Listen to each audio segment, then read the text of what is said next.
Welcome to the Slop Temple. We pray this video helps. You start by confirming the iPhone XR is updated and connected to Wi-Fi. This ensures eSIM activation won't stall.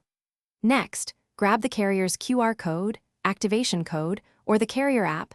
Make sure you can access email or carrier site on the phone. Once done, decide if you'll replace a physical SIM or add a second line.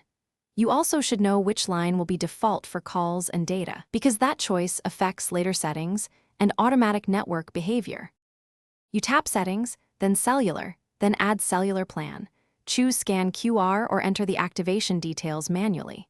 When the phone recognizes the eSIM, you'll follow carrier prompts to label the line and select default voice and data preferences. This matters for iMessage, FaceTime, and cellular data priorities.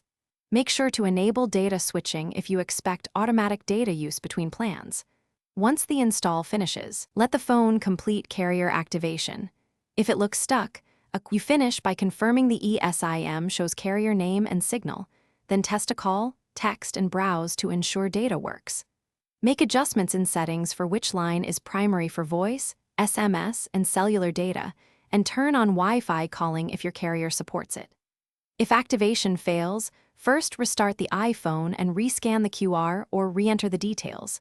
If that doesn't work, contact your carrier with the iPhone's IMEI and the eSIM activation code for a remote provisioning check. Thanks for watching. Consider subscribing if we helped you.